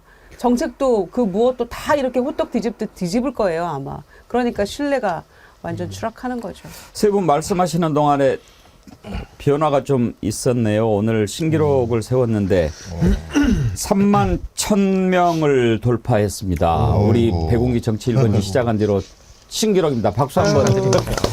그래 3만 1,400, 3만 1,500, 3만 1,707 넘어서 3만 2천을 향해 가고 있던 중에 버퍼링이 좀 심하게 생겼어요. 지금은 좋아졌습니까? 예. 버퍼링이 생기면서 조금 불편하셨던 모양인데 이놈들이 무슨 방해 공작을 하는 건가? 뭐 그렇지는 않겠죠. 3만 2천 명 향해서 가고 있던 중이었는데요. 보수형님 TV께서 좋아요 누르면 버퍼링 사라집니다 그러는데 실제로 그런지는 제가 잘 모르겠고요. 요즘에 계속 3만 명 넘게 시청을 해주고 계시는데 혹시 새로 이렇게 들어오신 분 가운데 구독 안 누르고 계신 분들은 안 계시죠? 구독 꼭 눌러주시고요. 주변에도 구독 권유해 주시고 구독자 권유 많이 해 주십시오. 우리 정어리 TV가 좀 힘을 모아야 되겠습니다. 제가 어제도 잠깐 그런 말씀 드렸는데 저는 여러분들과 함께하는 것이 너무 즐겁고 감사해서 30만도 감사하고 3만도 감사하고 큰 욕심 없이 그냥 여러분과 함께하는 이게 너무 고마웠는데 요즘에 언론 환경이 너무나 안 좋지 않습니까? 도대체 믿고 볼 방송이 없어요. 그나마 제가 정보 획득은 연합뉴스는 아예 안 본 지가 오래고 YTN 조금씩 보면서 정보를 획득했는데 YTN도 이제 맛이 갔더라고요. 이 정권회사로 넘어간 뒤로 완전히 편성이 달라졌어요. 이게 그 경영진이 바뀌고 사장이 바뀌면 그렇게 돼요. KBS 무너지는 거 보십시오. 쓰레기 종편보다 지금 더 못해요. KBS 제가 자신 있게 얘기할 수 있습니다. 여러분 스트레스 받지 말라고 제가 보지 말라고 말씀드리는데 그러면 우리는 어디서 정보를 입수합니까? 그나마 지금 이제 MBC가 조금 정신 차리고 얘기하는데 MBC만 주구장창 보겠습니까? 뭔가 좀 저는 요즘에 장윤선의 취재 편의점 높게 평가합니다. 국민들이 궁금해하는 거 현장으로 달려가서 취재하는 장윤성 기자가 참 좋아 보이더라고요. 대파 문제 생기니까 이수정 데리고 가서 시장 가서 대파 가격 확인하잖아요. 그런 취재 정신 좋아요. 이렇게 좀 보여줄 수 있는 진실이 뭔지 민심이 뭔지 전달해 줄 수 있는 그런 매체가 필요하다. 그러기 위해서 우리가 좀 힘을 좀 키우려고 합니다. 백운기 정어리 TV의 힘을 모아 주십시오. 그래서 50만 100만 되고 그러면 제대로 한번 뭐가 진짜인지 한번 보여드리도록 하겠습니다. 한동훈 얘기하다가 여기까지 왔는데요. 추억의 메텔님 2만원 슈퍼챗 동참하시면서 어제 100분 토론 중앙일보 김진 기름을 또 들이부었죠. 윤석열 경제성과 아주 우수하다고. 젊은이들이 망친 나라 노인들이 살린다. 그리고 노무현은 대통령 부끄러운 거 알기에 부엌이바에 올라갔다고 감히 그 더러운 입으로 짓거리더군요. 이게 보수의 썩어 빠진 사고의 현실입니다. 내 탓은 없고 남 탓만 하는 이 정권 반드시 투표로 민심을 보여줍시다. 또리님도 2만원 동참하셨고요. 미소님도 동참하시면서 우리 아이들에게 희망을 선물해 주려고 4월 10일 꼭 투표합니다. 백운기 앵커님 사랑합니다. 미소님 사랑합니다. 감사합니다. 미소 서울이시네요. 아이디가요. 자, 이렇게 정신 못 차리고 있는데 요즘에 한동훈 보면은요. 지금 이제 맨 처음에 공식 선거운동 시작하는 날 개 같은 말은 했잖아요. 그랬다가 또 뭐 그다음에 뭐 했죠? 쓰레기 발언했죠. 어제는 또 후진놈 이런 얘기를 해요. 이게 대체로 이제 사람들이 궁지에 몰리면 좀 이성을 잃지요. 여의도 문법 뭐 사투리 안 쓴다고 뭐 그따위 얘기하더니 그럼 이제 욕설을 쓰겠다는 거예요. 나하고 욕 대결 한번 해볼래? 나도 만만치 않거든. 후진놈 얘기 한번 들어보실래요? 아니 정치 진짜 어차피 후진 사람들이 하는 거니까 난 관심 없어. 그렇게 생각하실 수 있을지 모르겠는데요. 그러면 더 후진 놈들이 여러분들을 지배할 겁니다. 더 후진 놈들이 거들먹거립니다. 좋은 사람이 정치해야 됩니다. 사명감 있는 사람이 정치해야 됩니다. 공적인 마인드가 있는 사람이 정치해야 됩니다. 그런데 조국 대표, 이재명 대표는 그냥 자기 감옥 가기 싫다. 자기 감옥 간 것을 복수하고 싶다. 이게 어떻게 공적인 정치입니까? 이게 어떻게 2024년에 자랑스러운 김해에서 통할 만한 정치입니까? 아닙니다! 제가 한마디 하고 우리 패널들 의견을 들어볼게요. 더 후진놈 얘기를 하는데요. 가끔 이제 댓글에 왜 우리는 양문석 안 다뤄요? 뭐 이런 글 올리는 분들이 있어요. 양문석 잘못한 거 있죠. 그런데 양문석 안 다루는 이유는 첫 번째는 종편에서 틀기만 하면 양문석 나와요. 그거 보세요. 우리 바빠서 그거 못해요. 또 하나 더 큰 문제. 그 악을 봐야 됩니다. 그 악을. 지금 저쪽이 밀리고 도대체 이쪽을 잡을 게 없으니까 들여다 보다가 야 이놈이라도 좀 물고 늘어줘줘. 우리 지금 죽게 생겼어. 이렇게 오다 내린 거 아니겠어요? 탈탈 털어보니까 양문석 뭐 대출 받은 거 문제 있고 김준혁 옛날에 뭐 방송에서 발언한 거 문제 있으니까 그거 가지고 선거판을 흔들어 보려고 하는 거잖아요. 그런데 그 악을 봐야 된다니까요. 지금 양문석, 김준혁이 나라를 절단냅니까? 양문석 얘기 왜 안 하냐고 하는 사람은요. 그걸 좀 생각을 해보세요. 지금 이 나라가 누구 때문에 무너지고 있습니까? 누구 때문에 절단나게 생겼습니까? 그 악을 처단해야죠. 사소한 거예요, 이거는. 그건 알아서 그냥 지역구 주민들이 판단하면 돼요. 큰 틀에서 그 악을 봐야 이 나라가 살기 때문에 그러는 거예요. 더 후진 놈? 김정욱 원장님 누가 더 후집니까? 대통령이요. 후진 끝판왕이지. 뭐 제가 볼 때는 아까 말씀드렸습니다. 매국 카르텔이라고 말씀드렸었잖아요. 윤석열, 한동훈, 그다음에 인요한 이 세 명인데 저는 한동훈 비대위원장은 좀 이해는 돼요. 저도 완전 멘붕이 왔을 것 같아요. 홍준표 대구시장 말에 의하면 대선 놀이하면서 셀카 찍는 전략으로 이길 수 있을 거라 생각했던 것 같아요. 그러니까 초반에는 맨날 대선 놀이하면서 셀카 찍고 막 보여주면 지지율 올라갔다라고 생각을 했을지 모르겠습니다. 지금 상황 보면 뭐 할 만하면은 대통령이 나와서 완전히 재뿌리지. 또 뭐 할 만하면 인요한이 저쪽 가서 재뿌리지. 본인도 지금 죄를 뿌리는 상황이 된 거고. 그러니까 저는 정치를 잘 모르니까 아마 주변 참모들의 얘기들을 부분적으로 듣는 것 같긴 한데요. 과거에도 보면 저렇게 막 그 나쁜 소리를 하게 되면 정치의 집중도가 올라가게 되고 지지층들이 열광하고 열광한 지지층들이 투표를 하게 되면 박빙 지역 같은 경우 일부 같은 경우는 우리가 다시 반전해서 이길 거야라고 하는 좀 말도 안 되는 얘기를 들은 것 같아요. 언제나 선거 때는 말씀 다 아시는 거겠습니다. 고개를 바짝 숙이고 자기가 잘못했으면 사과하고 반성하고 그건 자세와 태도가 중요한데 오히려 돌아다니면서 자기가 잘했다는 얘기하고 있는 거 아니겠습니까? 저러니 표를 줄 수 없을 거라는 생각이 들어서 저는 지금 한동훈 비대위원장은 마지막 발악을 하고 있는 거다라는 생각이 들고요. 뭐 내일부터 다시 깜깜이로 들어가는데 유권자 여러분들 깜깜이 속에서도 훨씬 더 많은 분노의 표들을 좀 모아주셔가지고 4월 10일 날 우리 민심이 이렇구나. 야, 우리의 분노가 대단했구나. 그 다음에 우리의 힘으로 세상이 바뀌겠구나. 이런 걸 좀 보여주셨으면 좋겠습니다. 깜깜이라는 표현은 가급적 안 쓰는 게 좋습니다. 네네. 예, 그건 이제 그렇죠. 자칫 장애인분들. 비하 발언이 될 수 있으니까. 저는 뭐 길게 얘기할 것도 없다고 생각하고요. 한 말씀만 딱 드리면 어떻게 지금보다 더 후져질 수 있죠? 투표 잘하면 됩니다. 저는 한동훈 위원장 저 발언을 들으면서 저는 민주주의를 좀 가르쳐 드려야겠다라는 생각이 좀 들었고요.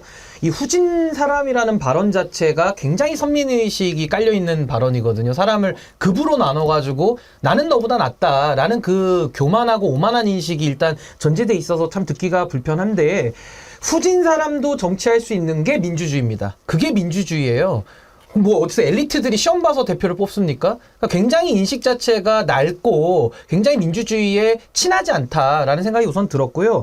뭐 그렇게 범죄자 얘기를 많이 합니까? 범죄자들 다 수사하고 처벌하라고 사법부 있는 거 아닙니까? 사법부에서 월급 주니까 거기서 하면 될 일을 왜 정치형까지 자꾸 소환해가지고 범죄자 노래를 부르는 것인지 사람들은 보통 자기가 아는 것만 말하게 돼 있거든요. 한동훈 위원장 범죄자밖에 모르니까 그 얘기만 주장창 하는 겁니다. 너무 지겹다라는 얘기를 드리고 싶고 마지막으로 지배라는 단어를 자꾸 쓰는데요. 민주주의 국가에서 지배 개념, 피지배 개념 없거든요. 아니 우리가 국민의 대표자들을 뽑고 그 사람들이 우리를 지배하고 군림합니까? 우리 종으로 뽑는 거거든요. 공적인 서비스를 하라고 월급 주고 맡겨놓는 일인데 자꾸 불편하게 이런 지배라는 단어 쓰는 것도 민주주의에 대해서 아직 ABC도 모르는 거예요. 근데 ABC도 모르면서 뭐 이렇게 외국 나와가지고 설치고 다니는 것처럼 영어하고 다니는지 ABC 공부부터 전 제대로 해야 된다라는 생각이 들고 제가 이 말씀은 오늘 꼭 드리고 싶습니다. 많은 분들께서 좀 화가 나실 수도 있지만 좀 참고 들어주셨으면 좋겠는 게 지금 대한민국이 완전히 무너졌습니다. 지금 국가기관 구성권이 대통령에게 주어진 권한인데 국가기관의 구성이 안 된 거 제가 말씀드리면요. 여가부 장관 없고요. 특별감찰관 없고요. 방통위 지금 기관 구성이 안 돼 있고요. 공수처 처장, 차장 다 비어 있습니다. 거기다 호주 대사까지 공석돼 있거든요. 대통령이 가장 해야 될 일이 인사권인데 연봉을 2억 5천만 원을 줍니다. 대통령한테. 근데 2억 5천만 원씩 받는 우리 윤석열 대통령은 아무 일도 하고 있지 않아요. 이거 한동훈 위원장 말대로 하면 월급 깎아버려야 되는 거 아닙니까? 대통령이 무급으로 봉사하시기 바랍니다. 한 가지는 하잖아요. 경로. 박창규님, 장애인입니다. 중증이라 사전선거 가려고 지인에게 금요일 부탁했어요. 저의 한 표로 윤정부 심판 가능할까요? 호주 간 딸아이가 아빠 힘들어도 투표해달라고 연락하네요. 백앵커님 응원합니다. 박창규님, 제가 응원합니다. 예. 이렇게 국민들이 지금 마음이 절박합니다. 이상부님, 어둠 속에서 이채 양명주는 방향의 등불입니다. 이상부님 시인이시군요. 방향제 이채 양명주 보내드리도록 하겠습니다. 어둠 속에서 이채 양명주는 방향의 등불입니다.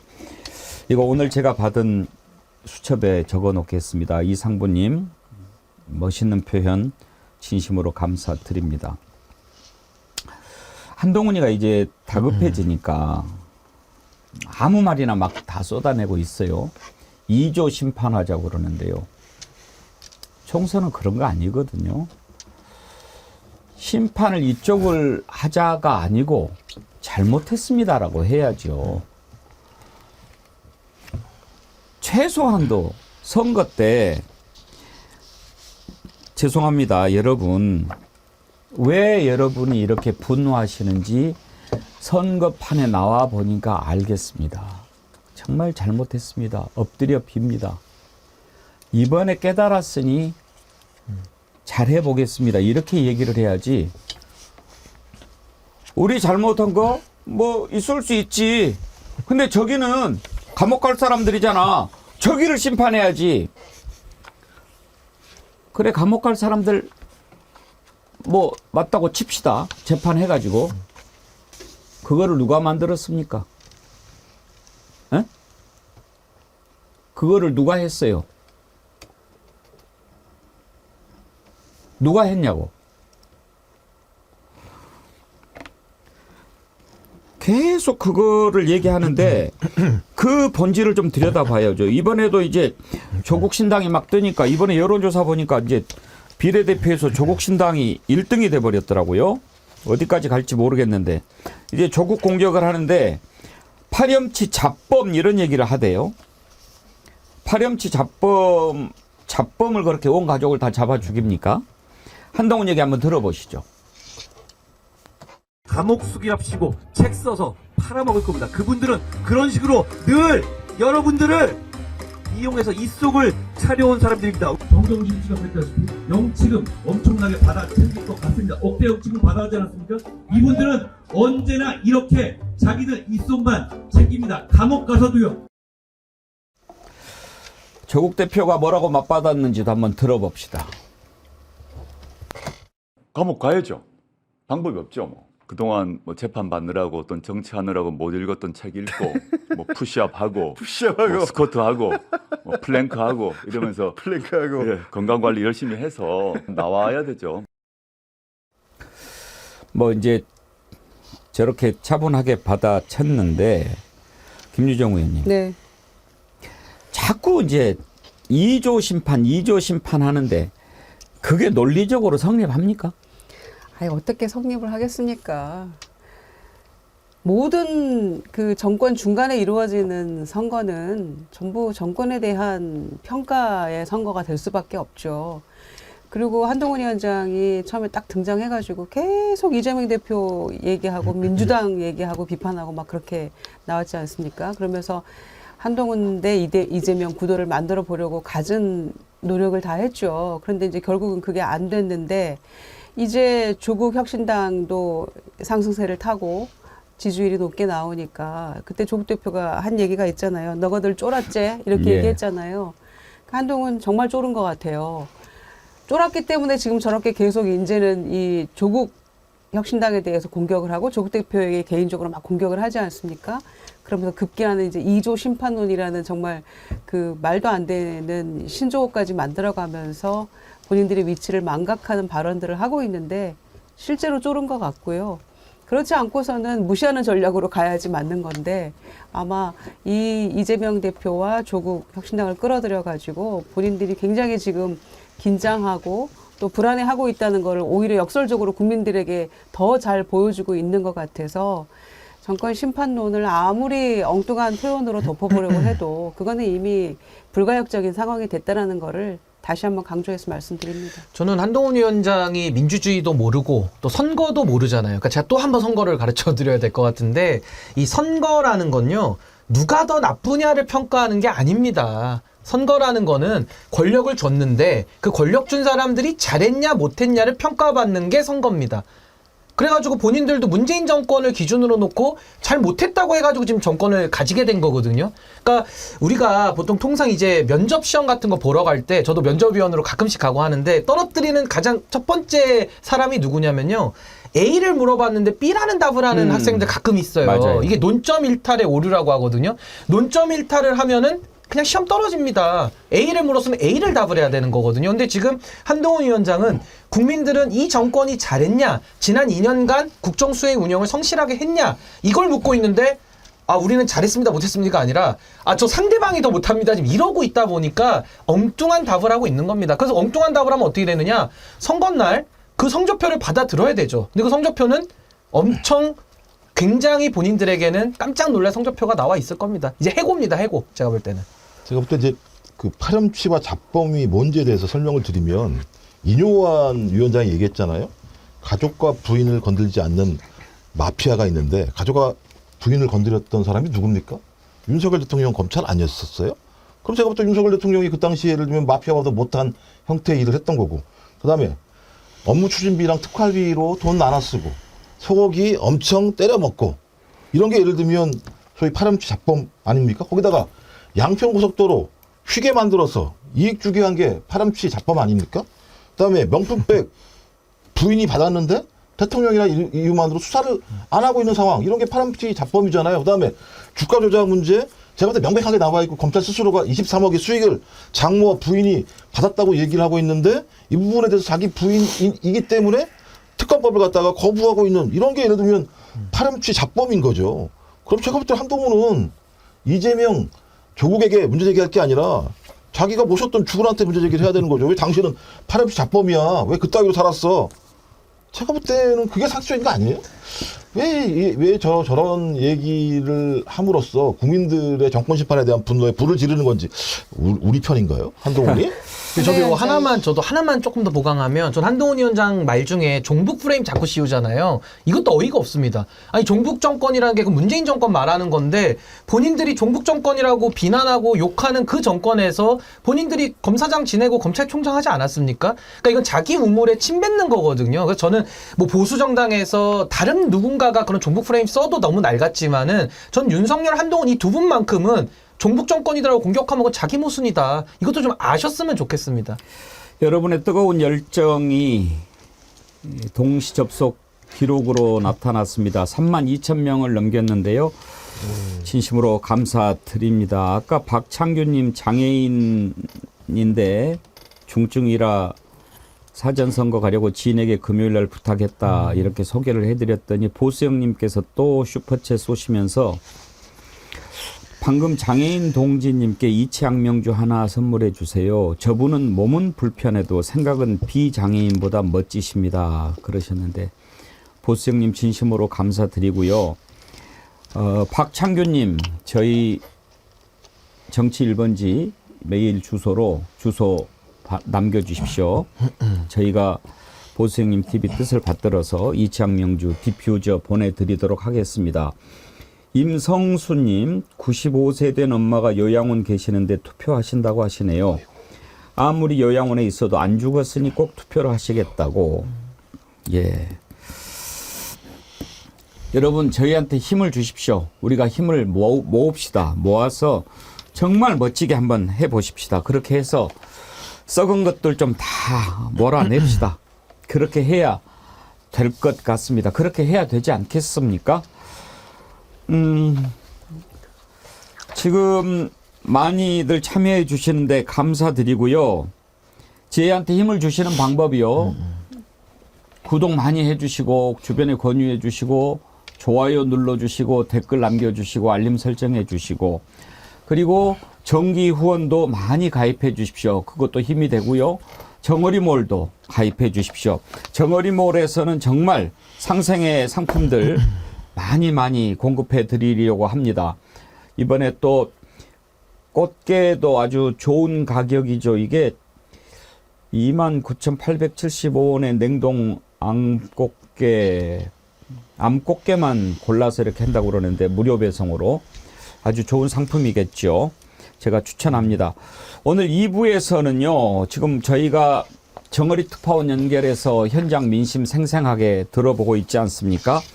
울산하고 전주 지역을 좀 연결해서 들어보고 이걸 좀 살펴보려고 합니다. 서울 동작을, 충남 보령 서천, 울산 남구 갑, 그동안 보수 텃밭으로 분류됐던 곳인데 이게 지금 완전히 전멸각이에요.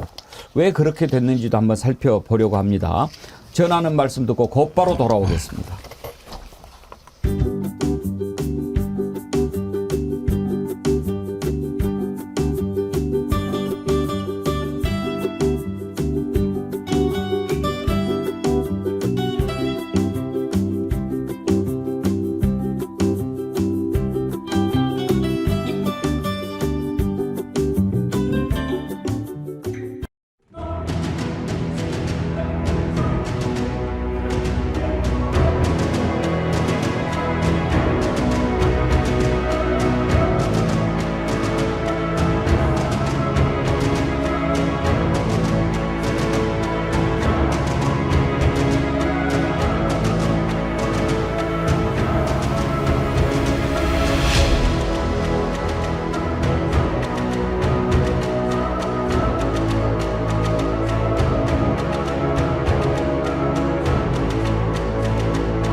정어리 특파원 연결해서 생생한 현지 민심 살펴보고 있는데요. 오늘은 울산으로 먼저 가보겠습니다. 신미현님 안녕하세요.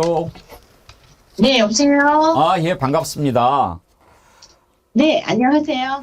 울산은 울산입니다. 네, 울산은 지금 비가 오고 있다고 아침에 글이 올라오던데요. 네, 비 많이 와요. 많이 옵니까? 네. 예. 어제 울산은 밤부터 왔어요. 벚꽃이 많이 피지 않았나요? 정말 예쁘게 폈어요. 근데 지금 비가 많이 오면 지겠네요. 저도 이뻐요. 땅바닥이. 바닥이 이뻐지잖아요. 예, 아이고 목소리도 아주 아름다우시고 그 감사합니다. 어제 이렇게 우리 PD하고 이렇게 통화하시는데 망설이셨다고 들었어요. 먼저 하신 분들이 너무 잘하시고 전문적으로 얘기를 해주시니까 저는 그냥 아줌마거든요. 그렇게 전문적이지가 못해서 해야 되나 하는 생각했어요. 아이고 뭐 지금 목소리 듣는 순간 우리가 다 기분이 좋아졌습니다. 감사드리고요. 저는 앵커님 때문에 매일 아침 기분이 좋아요. 아이고 감사합니다. 신미연님. 그 무슨 일 하세요? 그냥 뭐 가정주부세요? 네, 5년 전까지는 회사 다녔고요. 예. 네, 주부로 앉은 지 5년 됐어요. 이번에 정어리 특파원 신청해 주셔서 진심으로 감사드리고 네. 울산은 지금 좀 판세가 어떤지 궁금합니다. 그래도 아무래도 울산은 좀 친여 성향이 좀 강한 곳으로 분류되지 않습니까? 아, 그럼요. 여기서 민주당이 된 적은 없었던 것 같아요. 제가 알기로는. 예. 제가 지금 울산에서 산 지가 30년 가까이 돼가는데, 네.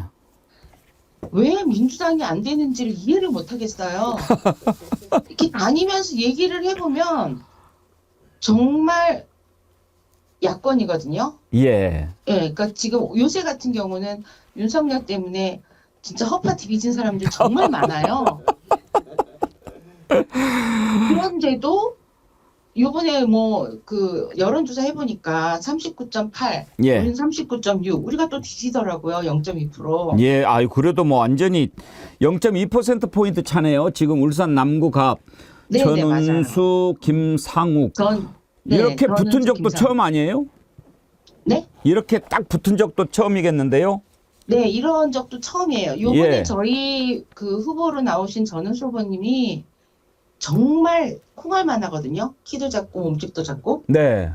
그런데 진짜 날다람쥐처럼 뛰다니세요. 비가 와도 비를 맞으면서 뛰고 소리 지르면서 뛰고 그 효과가 나타나는 것 같아요. 근데 0.2%라도 지면 지는 거잖아요. 예. 아, 정말 어떻게 해야 될지 모르겠어요. 예. 지금 이렇게 전은수 후보 모습이 나오는데 정말 당차게 보이네요. 네, 진짜 열심히 하세요. 예. 그런 것 같아요. 그러면은 전은수 후보하고 개인적인 뭐는 없지만 예. 옆에서 보면 짠해서 너무 짠하고 안쓰러울 만큼 뛰다니니까 예. 안아주고 싶어요. 신미연님은 지금 울산 전은수 남구갑. 후보 예 그쪽 네. 지역구십니까? 네, 저희 옆에가 이제 김기현 나온 남구을. 김기현은 어때요 지금 분위기가? 거기는 그냥 김기현이에요. 아 그렇습니까? 참 이상하죠. 다 알거든요. 김기현이 어떤 사람인지를. 예. 개인적으로 얘기를 해보면 알아요. 근데 표를 안 찍어요. 여기는 이제 울산은 보수 텃밭이다. 예. 뭐 그런 말들 많이 하는데 얘기를 해보면 아니에요. 음. 근데 왜 보수가 되느냐? 제가 정말 여러 번 궁리를 했거든요. 예. 이 특파원이 되고부터 머리 싸매고 공부했어요. 왜 여기는 안 되지? 이러고. 예.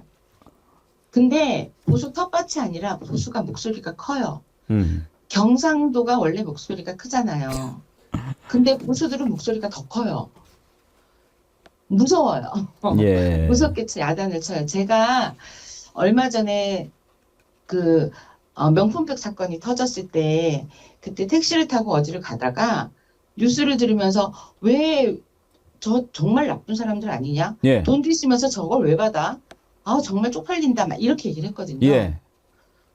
택시 기사님이 저 갓길에 세우더니 내리래요. 그 말을 했다고요? 네. 오. 빨갱이래요. 빨갱이는 빨갱이라고? 태우고 갈 수 없대. 네. 야. 그 정도로, 그러니까 여기서는 함부로 내가 대통령을 막 욕하고 하다가 진짜 가다가 뒤통수 맞을 수도 있어요. 빨갱이는 국민의힘이 빨간 옷 입고 다니지 않나요? 맞죠. 근데 그땐 그 생각이 안 나더라고요. 아니 그렇다고 차에서 내리라고 그래요? 네, 근데 거기가 신고해야죠. 대로변이어서 내려갖고 저 25분 동안 걸어가갖고 다른 차 탔어요. 아이고, 아니 그런 기사들은 신고해야 돼요. 아, 그때는 당황해서 차 번호도 못 받고 예. 눈물만 나더라고요. 야, 그렇군요. 근데 여기가 좀 그러니까 보수들이 목소리도 크게 내고 행동도 크게 하니까 잘못해서 괜히 쌈날 필요 없다 싶어갖고 다들 얘기를 안 하는 거지. 알고 보면 보수가 아닌 사람들이 훨씬 많거든요. 근데 그분들이 예. 투표를 못 가요. 음. 그 울산은 지역적인 특징이 이제 큰 뭐 현대나 이런 거에 하청이나 중소기업 업체들이 거기 딸린 중소기업 업체들이 무척 많거든요. 예. 그런 데는 월화수목금 일하고 토일 일하고 이러는 회사도 있지만 그렇지 않은 회사가 훨씬 많아요. 예. 그러면 주간 뛰고 야간 뛰고 일일 2교대 이렇게 일하시는데 어저께까지 야간 뛰고 오늘 푹 자고 내일 저녁에 또 야간 뛰러 가야 돼요. 그러니까 투표를 못 하시는 분들도 무척 많고 보수의 목소리가 크니까 아 내가 해도 표도 안 나는데 그냥 쉬자 이러는 분도 무척 많아요. 예. 아, 울산 소식 계속 듣고 싶은데 또 전주도 들어봐야 되고 그러니까 네네. 오늘은 여기까지 하고요. 네. 사전 투표 하실 거죠? 네, 그럼요. 예. 사전 투표 끝난 다음에 한 번만 더 소식 있으면 좀 전해 주십시오. 네, 알겠습니다. 아, 잠깐만요. 우리 예. 이쪽 남구 갑이요. 예. 정당 지지율 차이가 20% 넘게 나요. 아, 그러니까 국민의힘이 더 앞서는 높은 걸로. 거죠. 그런데 이렇게 정수가 0.2% 개인의 힘으로 그게 올라가는 거예요. 아하. 추세가 되게 추세가 되게 중요하기 때문에 울산 남구 갑에 계시는 우리 지금 오늘 말씀하신 분도 마찬가지입니다만 조금 더 독려해 주시면 파란이 발생할 수도 있지 않을까 생각이 들어서 좀 더 제발 열심히 그렇게 뛰어 됐으면 주십시오. 부탁드립니다. 어저께 문재인 대통령도 응원 왔었어요. 네네네 거기 예 그랬습니다. 예. 저 이은주님 아시죠? 우리 반장님. 네. 신미연님. 그 네. 어떤 전문가의 논평보다도 더 가슴에 와닿고 실감나게 느껴지는 현장 민심을 전해주셨어요. 진심으로 감사드립니다. 네, 감사합니다. 음성도 너무 정겨워서 정이 팍팍 갑니다. 수고로움에 감사드립니다. 제 대신해서 감사 말씀해 주셨네요. 네, 감사합니다. 예, 오늘 말씀 감사하고 제가 한번 다시 연락드리겠습니다. 네. 네, 울산의 신미현 정어리 특파원님 만나봤고요.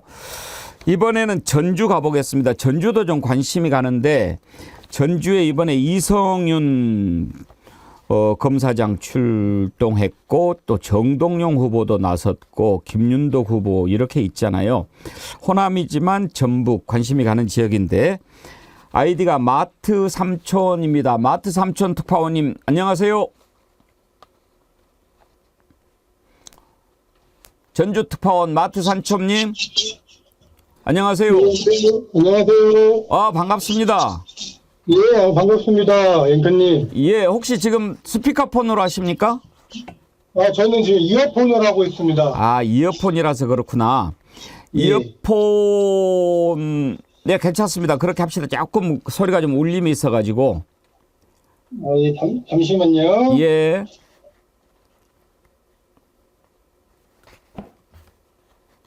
예, 여보세요? 아, 훨씬 낫습니다. 이 전화 연결할 때는 이어폰이나 스피커폰 하면 좀 울려가지고, 예, 일반식으로 하시는 게 좋고요. 일단 감사드리고, 전주는 선거구가 3군데죠? 네, 전주 가불병 3군데가 있습니다. 후보들이 예, 김윤덕 후보 민주당 쪽으로는 이성윤 서울지방 검찰 예, 검사장 했던 이성윤, 예, 정동영 후보. 예, 예. 어때요? 지금 판세는?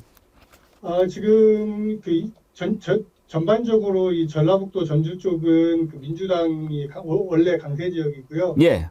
그리고 그다음에 지금 을 지역에 이성윤 후보가 지금 나와 있는 그 을 지역은 정은천 후보하고 그다음에 진보당의 강성애 후보 아니 그 3파전이긴 한데 예.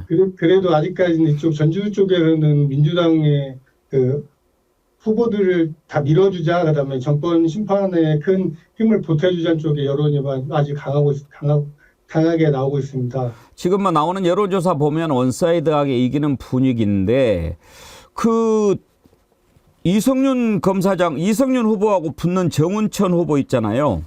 예. 삭발하고 함것하고 난리를 치던데 왜 그런데요? 그 전주가 20대 때 그 민주당 쪽보다는 국민의당하고 그다음에 그때 새누리당 쪽에 국회의원들이 당선이 됐었거든요. 예.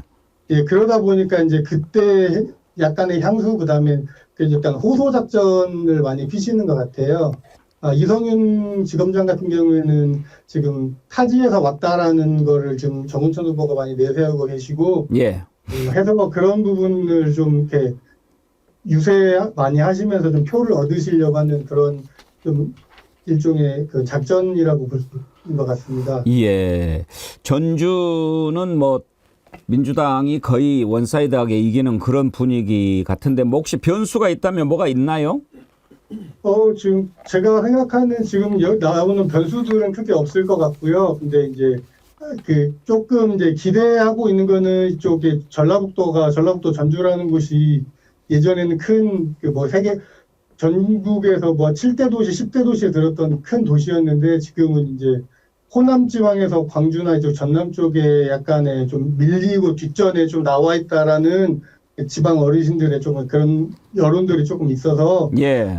지금 정동영 후보가 제가 지금 선거구는 전주 병 쪽이라 정동영 후보 쪽인데 정동영 후보가 좀 호남을 대표하는 또 전라북도 좀 대표하는 큰 좀 정치 세력이 되셔서 좀 전라북도 쪽에 좀 많은 좀 현안들을 좀 해결해 주시고 좀 힘을 좀 실어 주셨으면 하는 그런 의견들이 좀 많아서 좀 그 부분을 좀 하면 좋을 것 같습니다. 예, 그렇죠. 근데 이제 이렇게 일방적으로 이기고 있을 때 문제가 투표율이거든요. 보수형님 TV께서 호남은 내가 안 찍어도 된다는 생각은 버리고 비례 투표 때문이라도 꼭 투표해 주세요. 이렇게 동료 아니, 안 글을. 그래도 좀 그런 경향들이 있으시긴 한데 예.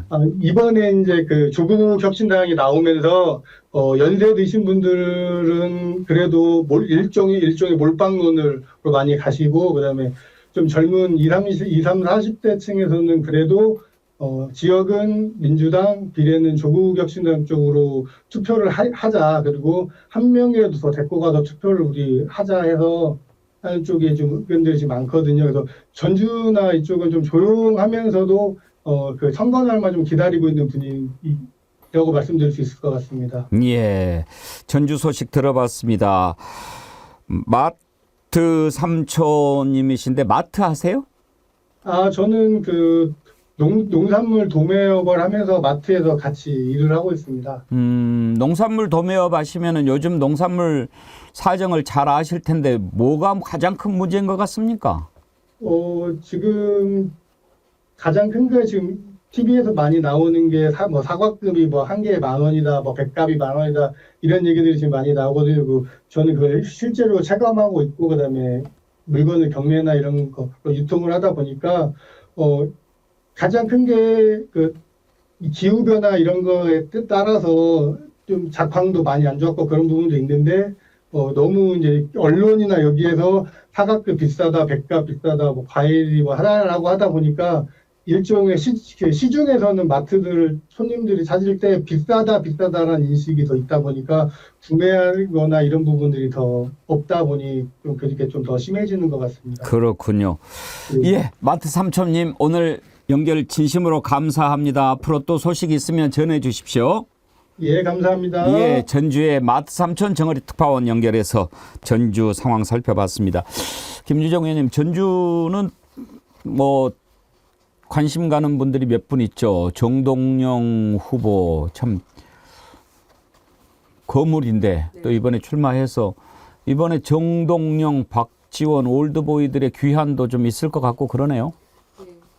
근데 뭐 본인들은 이제 올드보이 아니고 스트롱보이다, 스마트보이다 이러시던데 또 당에서 뭐 그런 경륜 있는 분들의 역할도 조금 필요하다고 생각합니다. 근데 울산의 신미연 특파원이나 지금 마트 삼촌 전주의 이 두 분들은 저희가 언론이나 이런 데서 듣는 것보다 훨씬 더 생생한 이야기들을 예, 잘 전달해 주시는 것 같아서 예. 이 정월 특파원 너무 좋은 시스템인데요. 예, 예.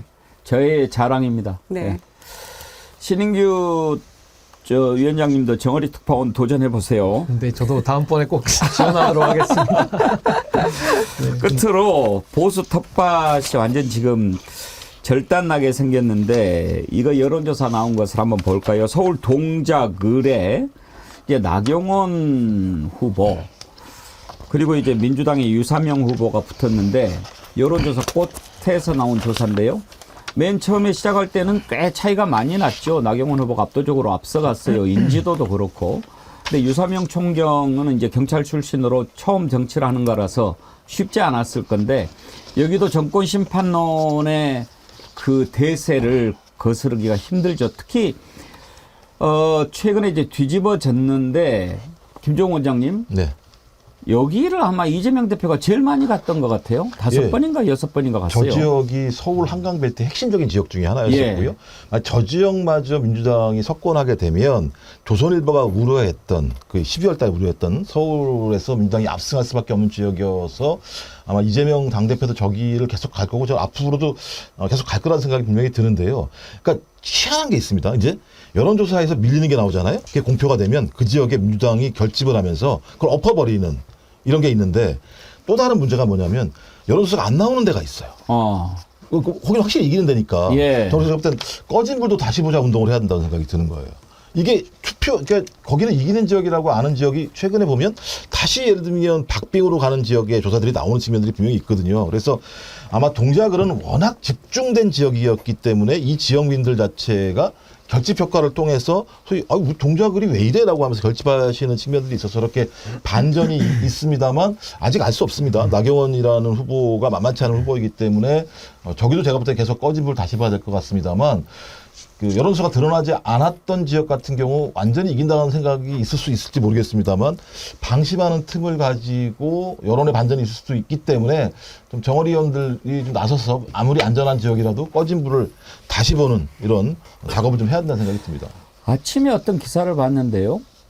김준일 그 방송 출연하는 평론가. 김준일 네네.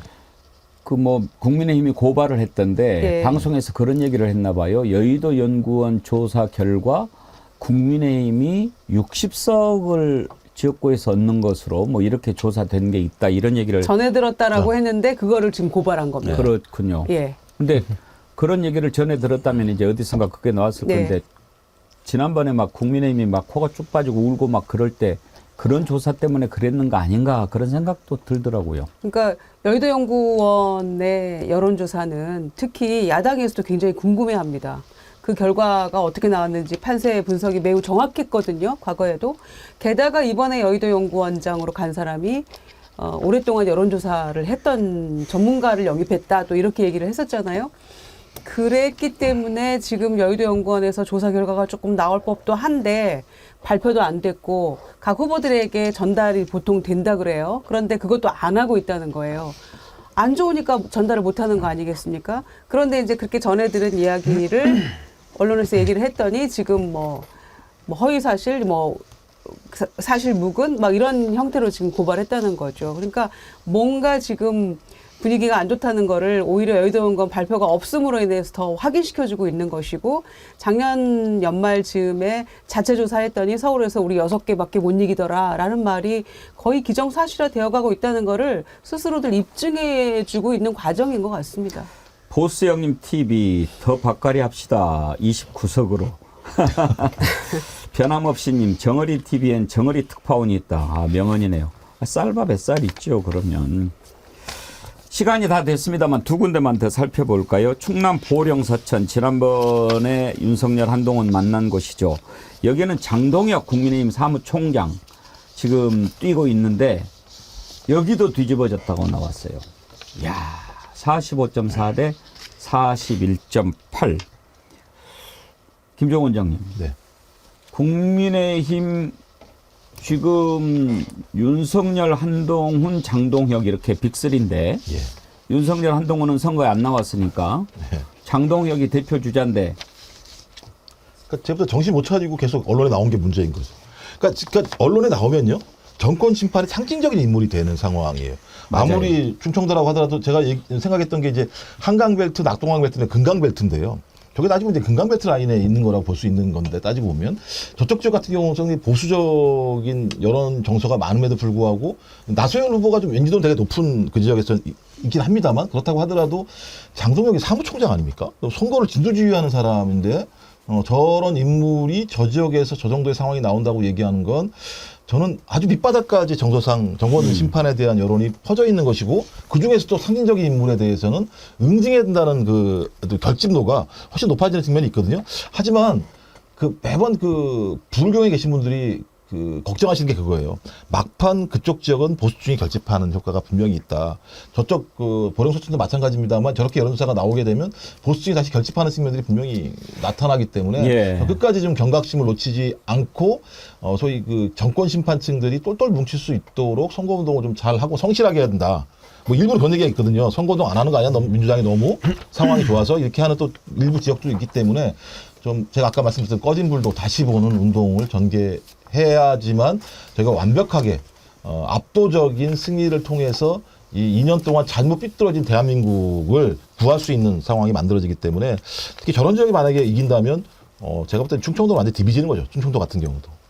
그 장동혁 사무총장 최근에 이렇게 나와서 이야기할 때 보면 그 전하고 달리 완전히 그냥 코가 빠져가지고 얘기하는데 이런 느낌, 이런 것 때문에도 있을 것 같아요. 근데 장동혁 사무총장이 초선인데 그것도 보궐로 들어가신 분이에요. 그래서 대선 때 들어가서 이제 의정 경험이 많지 않은 상황에서 이번에 사무총장까지 맡았기 때문에 아마 지역구도 다 못 다져놨을 것이고 본인 코가 석자인데 당의 공천을 진두지휘하려니 얼마나 힘들었겠습니까? 그렇다고 뭐 윤석열, 한동훈 이 두 분이 잘하는 것도 아니고 그 수습하다가 이제 저런 결과 나오고 앞으로 저는 저 격차 더 벌어진다라고 보고요.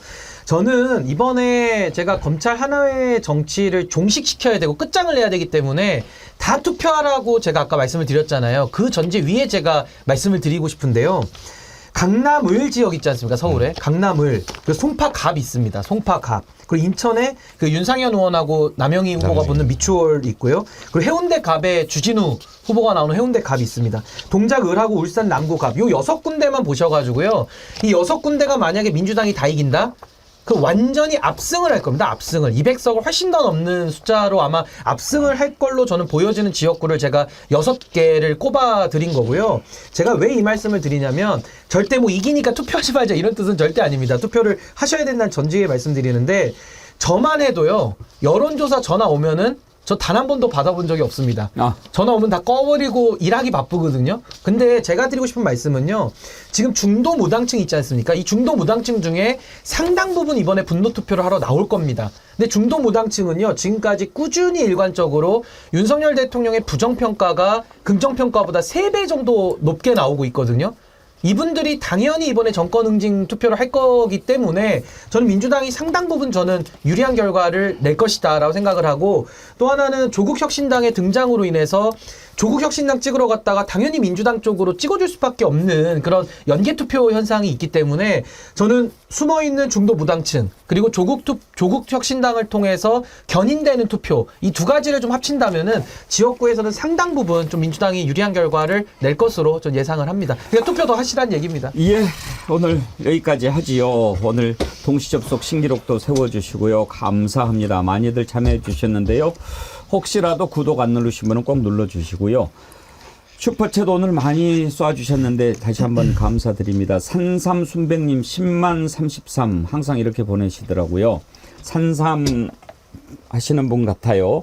산삼순백 브랜드인 것 같은데 뭔가 큰 변화가 일어나고 있는 것 같긴 하네요. 산삼순백 고객 중에는 조국 대표를 좋아하는 분들이 많은데 포항에 사시는 한 분은 7명 확보했다 하시고 울산에 사시는 한 분은 30명 확보했는데 50명 목표로 열심히 밭갈이 하고 있다고 자랑하시는군요. 정어리 말씀하시는 거죠?